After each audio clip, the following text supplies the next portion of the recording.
أنا اسمي إيمان، وبقالي 3 سنين مرتبطة بإلياس. 3 سنين وإحنا حرفيا متبهدلين بسبب أهله.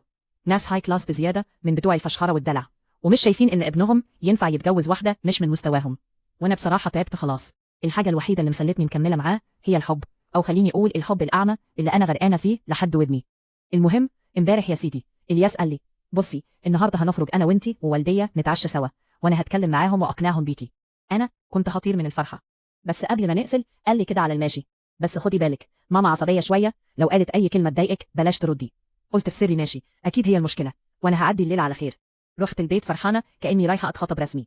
قعدت أجهز نفسي، لبست أحلى لبس عندي، مظبطة شعري ومكياجي على الآخر، فاضل بس الشنطة. أدور على الشنطة مش لاقياها. أختي الصغيرة الحرامية خدت الشنطة ومشيت بيها. اتخانقت شوية، بس افتكرت إن عندي شنطة قديمة مرمية في أوضة الكراكيب اللي في البلكونة. قلت خلاص تمشي حالها، المهم المنظر العام. دخلت جبتها بسرعة من غير ما أبص جواها ولا أمسحها حتى، لأني كنت متأخرة جدا. نزلت وإلياس جه خدني، ورحنا على مطعم. يا جماعة أقسم بالله مكان شيك بطريقة مستفزة. شموع وموسيقى كلاسيك هادية، تحس نفسك في فيلم أوروبي، والناس كلها لابسة شيك شيك، وأمه لابسة فستان تحسها هي اللي جاية تتخطب مش أنا. قعدنا وأنا مكسوفة ومتوترة. وبعد شوية إلياس قال بكل ثقة: دي إيمان، البنت اللي عايزة أكمل حياتي معاها. أنا قلبي كان هيقف من الفرحة.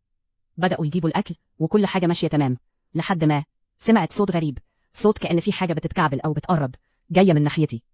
قلت يمكن متوترة وبتهيألي، بس الصوت زاد. ببص ناحية الشنطة وأقرب شوية ألاقي حاجة صغيرة كده، وش بيبص لي من جوه. يا نهار اسود، فار. أنا جايباها معايا من البيت، وابن اللذينة قاعد ياكل في الشنطة من تحت وطلع راسه يشوف الدنيا. أنا اتجمدت، حرفيا مش قادرة أتحرك. إلياس بصلي، وش قلب ألوان، وأنا ببص له بنظرة والله ما أعرف.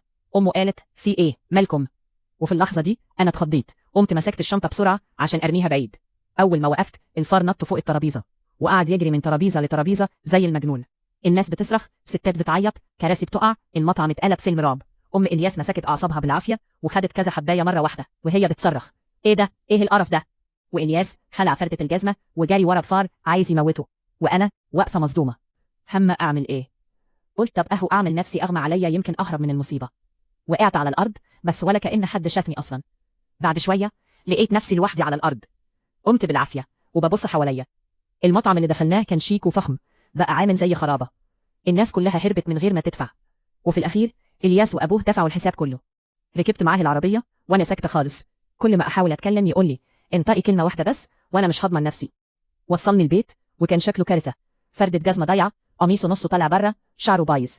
قبل ما أنزل قالي: امسحي رقمي، ولو حاولتي تكلميني تاني هاجي أكسر لك عظمك. دخلت البيت وأنا بعيط بهستيريا. أهلي سألوني، حكيت لهم كل حاجة، والله ما حد فيهم ساب نفسه من الضحكة.